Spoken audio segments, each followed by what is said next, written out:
అదే RTV app వార్తల్ని క్షణాల్లో చదివే అవకాశం ఉంటుంది. ఒక న్యూస్ పేపర్, ఒక టెలివిజన్ ఛానల్ మీ చేతుల్లో ఎప్పుడూ ఉంటాయి. నగరంలో మరి గత ప్రభుత్వం కరీంనగర్ నగరానికి పర్యాటక శోభ తేవాలని చెప్పేసి కరీంనగర్ నగరాన్ని గొప్ప నగరంగా తీర్చిద్దాలని ఏదో ఆలోచన చేసి దాని ప్రకారంగా 196 కోట్ల రూపాయలతో కేబుల్ బ్రిడ్జ్ నిర్మాణం చేయడం జరిగింది. ఇప్పుడు ఆ కేబుల్ బ్రిడ్జ్ పరిస్థితి ఏ విధంగా ఉందనేది మనందరికీ కళ్ళ ముందర కనబడతాం. రాత్రిపూట అక్కడికి పోవాలంటే భయపడే పరిస్థితి. రాత్రిపూట అక్కడికి ఎవరికి కూడా వెళ్ళలేనటువంటి పరిస్థితి.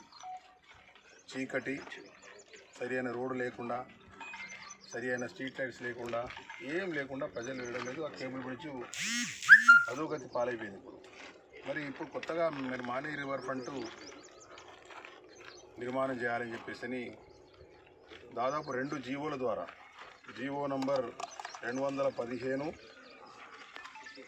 ద్వారా 2021లో 9/6/2021లో దాదాపు 310 కోట్ల రూపాయలు ప్రభుత్వం శాంక్షన్ ఇవ్వడం జరిగింది. మళ్ళీ జీవో నంబర్ 296 ద్వారా 29/8/2023లో మరి దాదాపుగా 234 కోట్ల 72 లక్షలు శాంక్షన్ ఇచ్చిందంటే దాదాపుగా 546 కోట్ల రూపాయలు 2 జీవోల ద్వారా పరిపాలనా అనుమతులు గత ప్రభుత్వం ఇస్తే మరి టెండర్స్ పూర్తి చేసి దానిలో 100 కోట్ల రూపాయలు టూరిజం డిపార్ట్మెంట్కి ఇచ్చింది. ఇది పూర్తిగా కరీంనగర్ నగరపాలక సంస్థలో జరుగుతున్నటువంటి పని.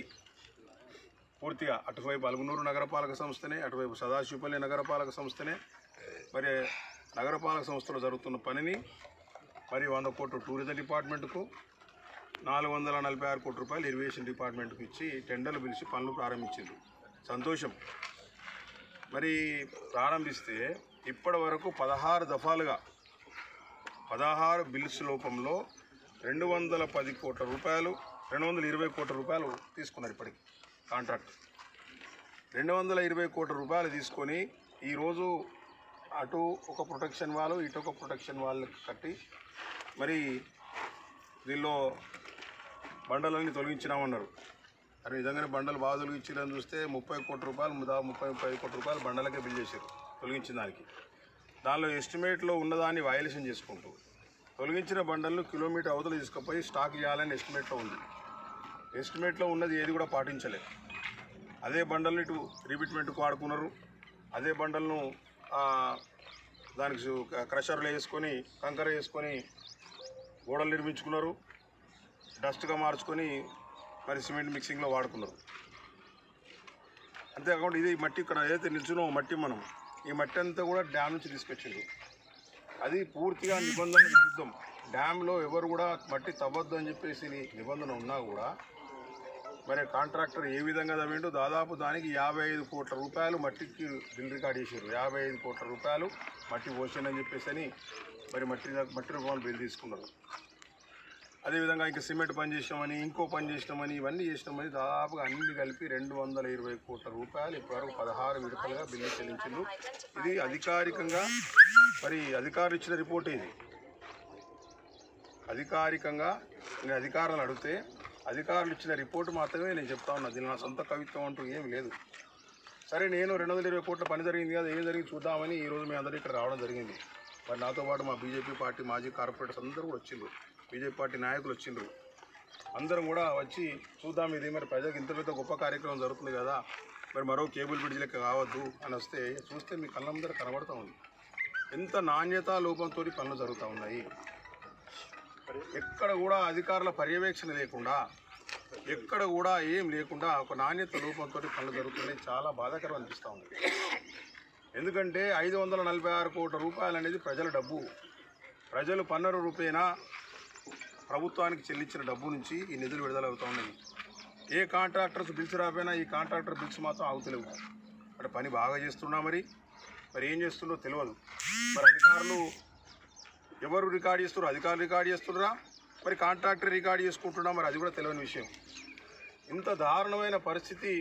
మరి ఎక్కడ కూడా కరీంనగర్ నగరంలో ఒక 10 లక్షల రూపాయల రోడ్ వేస్తే 100 మంది 100 రకాలుగా చూస్తారు.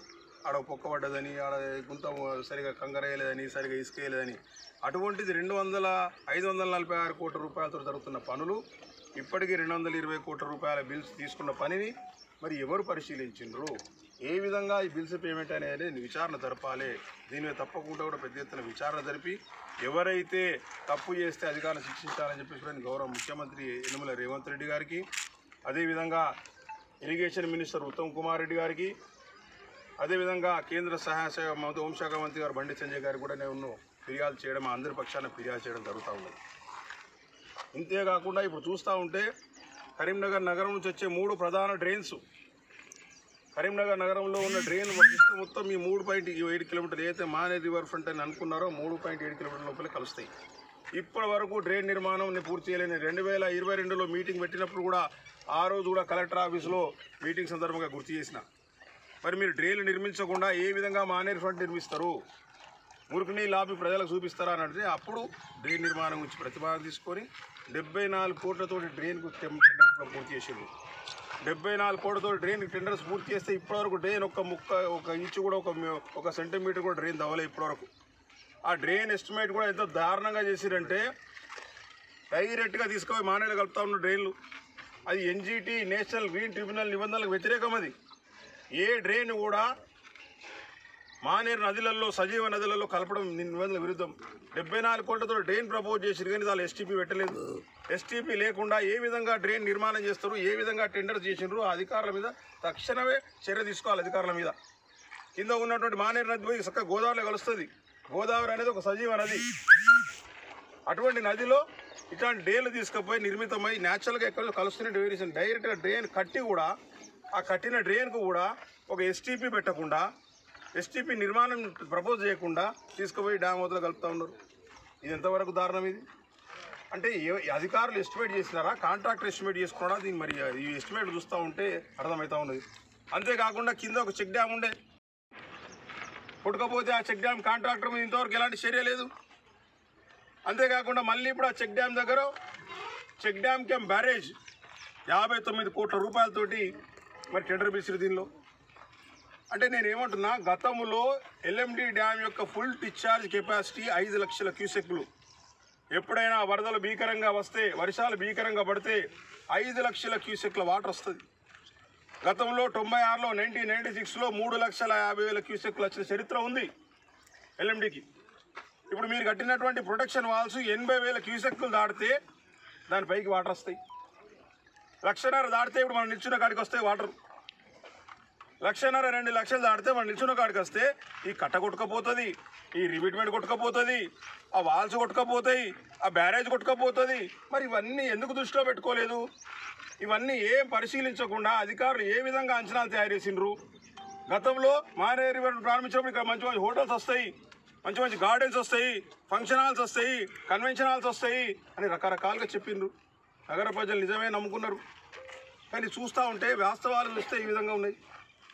2 లక్షల క్యూసెక్ల వాటర్ వస్తే పోసిన మట్టి అంతా కొట్టుకపోతుంది, పెట్టిన రిబిట్మెంట్ బండంతా కొట్టుకపోతుంది, కింద కట్టే బ్యారేజ్ కొట్టుకపోతుంది.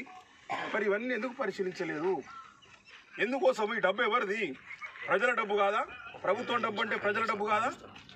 మరి ఏ విధంగా అధికారులు ఈ విధంగా ఎస్టిమేట్ తయారు చేసిండ్రు, ఏ విధంగా పనులు జరిపిస్తున్నారనే దానికి సమాధానం చెప్పాల్సిన అవసరం ఉన్నది. అంటే ప్రతి చోట ఉల్లంఘనే. ఎస్టిమేట్ తయారు నుంచి మొదలుకొని పనులు జరిపే విధం వరకు, పనులు జరిగిన పనులకు బిల్స్ తీసుకునేంత వరకు సూపర్వైజింగ్ లేకపోవడం. ఈరోజు అక్కడ పనులు జరుగుతూ ఉన్నాయి. ఒక్క అధికారం ఉన్నాడు అక్కడ. కాంట్రాక్టర్ ఇష్టం, కాంట్రాక్టర్ ఏ పని చేయదలుచుకుంటే ఆ పని చేస్తూ ఉన్నాడు కాంట్రాక్టర్. బిల్స్ మాత్రం కాంట్రాక్టర్ రికార్డ్ చేసి ఇస్తున్నా, మరి అధికారి రికార్డ్ చేస్తున్నా, మరి తెలియని పరిస్థితి ఉన్నది. మరిన్ని వీడియోస్ కోసం ఛానల్ ని సబ్స్క్రైబ్ చేయండి, లేటెస్ట్ అప్డేట్స్ కోసం వాట్సాప్ ఛానల్ ని ఫాలో చేయండి, అండ్ లింక్ డిస్క్రిప్షన్ లో ఉంది.